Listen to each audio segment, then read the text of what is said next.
जय Hind to all students. आज हम हिंदी का पाठ 9 जो एक कविता है जिसका नाम है फूल और कांटा और इसके कवि का नाम है अयोध्या सिंह उपाध्याय हरिओद। इस कविता में फूल और कांटे के बारे में बताया गया है। तो आइए देखते हैं हम कि फूल और कांटे किस तरह से रहते हैं और एक ही जगह पर रहकर किस तरह से अलग अलग हैं। इसके बारे में हम इस कविता में पढ़ेंगे। तो आइए देखते हैं हमारी कविता। जन्म लेते हैं जगह में एक ही पौधा उन्हें है पालता। रात में उन पर चमकता चांद भी एक ही सी चांदनी है डालता।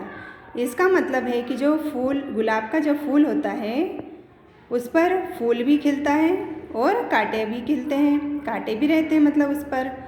लेकिन वो पौधा क्या करता है, जो गुलाब का या जो भी कांटेदार पौधे होते हैं वो क्या करते हैं कि वो दोनों को समान रूप से पालता है ना। वो रहते हैं एक ही जगह पर, एक ही पौधे की दो चीज़ें हैं लेकिन वो हैं अलग अलग। एक कोमल है, सुगंध देता है, और दूसरा कांटा है जो सबको चुभता है ना। लेकिन उस पौधे पर जो भी होता है वो सब दोनों पर समान रूप से होता है, पौधे पर भी और कांटे पर भी।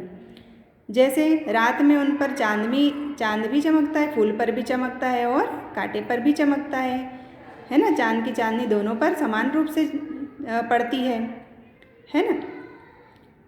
दूसरा पैराग्राफ देखेंगे हम। मेघ उन पर है बरसता एक सी उन पर हवा है बही, पर सदा ही यह दिखता है हमें ढंग उनके एक से होते नहीं, है ना। मेघ मतलब बादल।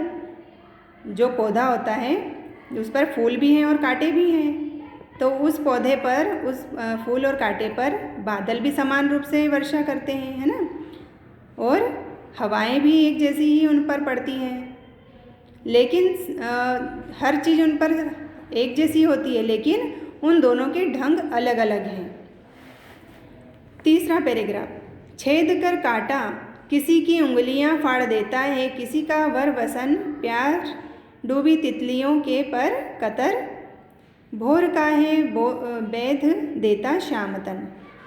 छेद कर काटा किसी की उंगलियां, मतलब कांटा क्या करता है कि अगर हम फूल तोड़ने जाते हैं तो कांटा क्या करता है, हमारी उंगली में चुभ जाता है और छेद देता है।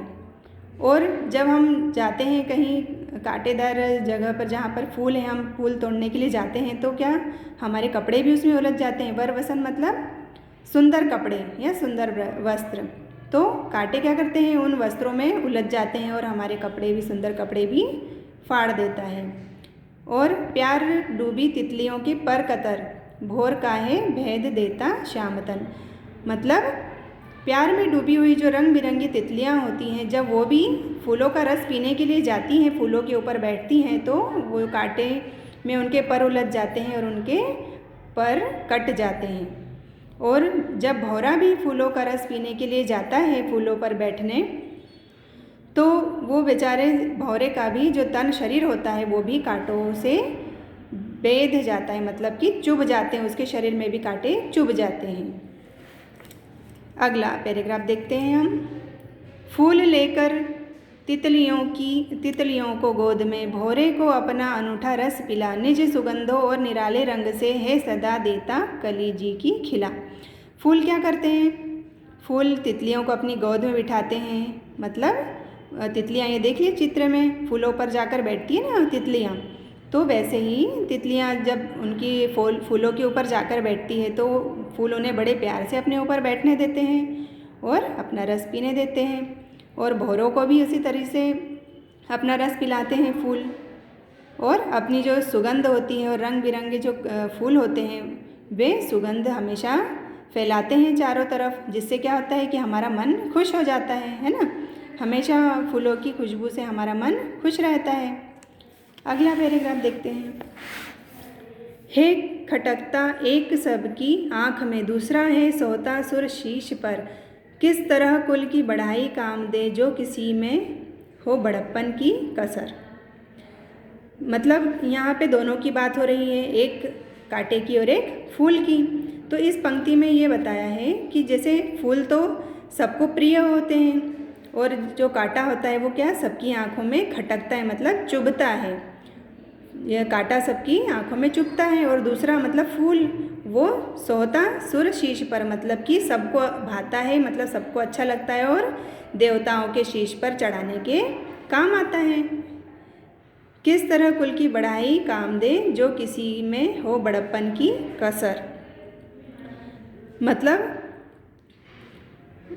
दो हैं फूल और कांटा, जो अच्छे काम में आता है उसकी तो कुल की बढ़ाई होती है, मतलब वो अच्छा कहलाता है और हमेशा सबकी नज़रों में बड़ा बन जाता है। और जो मतलब नुकसान पहुंचाता है उसकी कमी हमेशा नज़र आती है। तो ये हुई हमारी आज की कविता, जिसके कवि हैं अयोध्या सिंह उपाध्याय हरिओद।